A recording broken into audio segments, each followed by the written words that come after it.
Hello नमस्कार दोस्तों, मैं डीपी सर, आपका डीपी सिंह राजपूत चैनल पर स्वागत है। आज हम क्लास 10 से एक्सरसाइज 9.1 का क्वेश्चन नंबर 13 कराने जा रहे हैं। और क्वेश्चन है, समुद्र तल से 75 मीटर ऊंची लाइट हाउस के शिखर से देखने पर दो समुद्री जहाजों के अवनमन कोण 30 डिग्री और 45 डिग्री हैं। तो इस इतने का हम पहले डायग्राम बनाते हैं, देखते हैं क्या डायग्राम है। देखो भाई, मतलब ये हमारा समुद्र का जो तल है और इससे 75 मीटर ऊंचाई पर यहाँ पे लाइट हाउस लगी है। और लाइट हाउस के शिखर से देखने पर, यहां से हमें देखना है, शिखर से देखना है, शिखर से देखने पर समुद्री जहाजों के अवनमन कोण 30 डिग्री और 45 डिग्री हैं। मतलब यहां से पहले यहाँ पे कोई व्यक्ति था, पहले वो सामने देख रहा था ऐसे करके, फिर उसने एक बार इस वाले जहाज को यहीं से देखा ऐसे करके, और एक बार उसने फिर इस वाले जहाज को देखा ऐसे करके।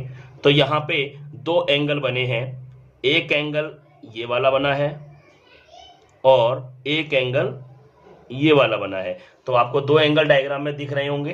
तो जो छोटा एंगल है वो 30 डिग्री का होगा, कोई क्वेश्चन में साफ साफ लिखा है 30 डिग्री, और दूसरा जो एंगल है वो है 45 डिग्री, इससे जो बड़ा होगा ये रहा 45 डिग्री। तो जब ये यहां से लेके यहां तक 30 है, तो ये इस लाइन पे टच कर रहा है, तो ये एंगल कितने का होगा?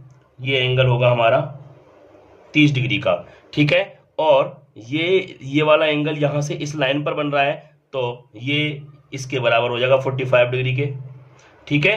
तो ये क्यों ऐसे हुए हैं? क्योंकि एकांतर कोण कैसे होते हैं? बराबर होते हैं। अब बच्चों आगे क्वेश्चन क्या कह रहा है, सुनेंगे जरा। यदि लाइट हाउस के एक ही ओर एक जहाज दूसरे जहाज के पीछे है, मतलब ये लाइट हाउस है, लाइट हाउस के एक साइड ही दोनों जहाज हैं और वो दोनों जहाज एक के पीछे एक हैं, ये बोला है क्वेश्चन ने, एक के पीछे एक हो, तो जहाजों के बीच की दूरी ज्ञात कीजिए। तो हमने मान लेते हैं जहाजों के बीच की दूरी हमने क्या मान ली? x है। एक जहाज ये रहा, एक जहाज ये रहा, इनकी बीच की डिस्टेंस क्या मान ली मैंने? x। अब मैं ये नाम दे देता हूं a, इसको नाम दे देता हूं मैं b, इसको c, इसको d, और इसको नाम देता हूं मैं e, ठीक है। तो इसको हम अपनी तरफ से लेट कर लेंगे। मान लेता हूं मैं ये वाली दूरी जो है वो y है, इसको हमने क्या मान लिया है? ये दूरी y है। अब क्वेश्चन ने पूछा दोनों जहाजों की बीच दूरी बताइए, तो हमने लिखा माना दोनों जहाजों के बीच की दूरी x मीटर है। तो मैंने आपको पहले ही बता चुका हूं, जब एक 45 डिग्री हो और एक कोई सा भी एंगल हो, तो हमेशा हम 45 को पहले सॉल्व करेंगे। तो 45 वाले को देखेंगे कौन सा समकोण त्रिभुज है, ये वाला BCD। तो लिखेंगे समकोण त्रिभुज, समकोण त्रिभुज BCD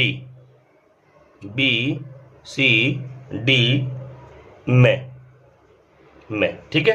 तो यहां पे क्या लेंगे? tan 45, और tan का फॉर्मूला क्या होता है? लंब बटे आधार। तो 45 ये थीटा है, तो इसके सामने का लंब कौन सा है? ये वाला 75, लंब बटे आधार, और आधार यहां से लेकर यहां तक का है, जो B से लेकर C तक का आधार है वो क्या मान लिया मैंने? y मान लिया है, y। tan 45 वैल्यू क्या होती है? 1 बराबर, ये क्या है? 75 अपॉन y। अब इसके नीचे हम क्या मान लेंगे? 1 क्रॉस मल्टीप्लाई कर देंगे, इसकी करेंगे इसमें तो y बन जा y, और इसकी करेंगे इसमें तो 75 हो गया 75, ये आ गया हमारा 75 मीटर। y की वैल्यू निकाल दी। अब हम यूज करेंगे ट्रायंगल 30 डिग्री वाले को। देखो कौन से को? DAC। अब हम ये यूज करने वाले हैं समकोण त्रिभुज ACD, और जिसमें एंगल कितना है? 30 डिग्री। तो यहाँ पे क्या लेंगे? tan 30, और tan 30 के लिए क्या होता है? लंब बटे आधार। तो लंब तो यही रहेगा 30 का, और आधार 30 के लिए पूरा हो जाएगा, ठीक है। तो मैं इस चीज को लिखूंगा समकोण त्रिभुज, समकोण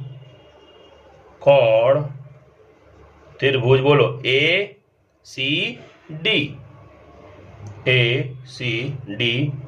में, यहां से लेंगे हम tan 30, क्या लेंगे? tan 30। तो tan 30 फॉर्मूला वही लगेगा, लंब बटे आधार। तो 30 के सामने ये पूरा लंब है, लंब कितना है ये 75 अपॉन आधार, आधार लेंगे 30 के लिए पूरा आधार लिया जाएगा ये वाला, तो उसमें कौन कौन इंक्लूड है x और y, तो इनको ऐड कर देंगे तो ये पूरा आधार बन जाएगा। क्या बन जाएगा x प्लस y। अब tan 30 की वैल्यू आप जानते हैं क्या होता है 1/√3 और इधर क्या है 75 अपॉन x प्लस, अब इस y को हमें हटाना होगा, y तो हमें निकालना नहीं है, तो y की वैल्यू हमने निकाल चुके हैं, कितनी है 75, जो कि यहाँ रख देंगे 75। अब क्रॉस मल्टीप्लाई करेंगे, इसकी इसमें करेंगे, तो जब इसमें करेंगे तो ऐसे ही रहेगा x प्लस 75, और जब हम इसमें करेंगे इसकी मल्टीप्लाई तो आ जाएगा 75/√3। अब यहाँ से हमें x की वैल्यू निकालनी है, तो x इक्वल टू 75/√3 और ये इधर पहुंच जाएगा माइनस का 75। तो आप देख रहे हैं कि x इक्वल टू यहाँ से ये और ये कॉमन हो जाएंगे, 75 हमने कॉमन ले लिया तो अंदर क्या बचेगा √3 माइनस, और 75 में डिवाइड करेंगे तो क्या बचेगा 1। तो ये हमारी क्या आ गई, ये x की वैल्यू आ गई, और यही क्या है दोनों जहाजों के बीच की दूरी है। फिर लिखेंगे अतः दोनों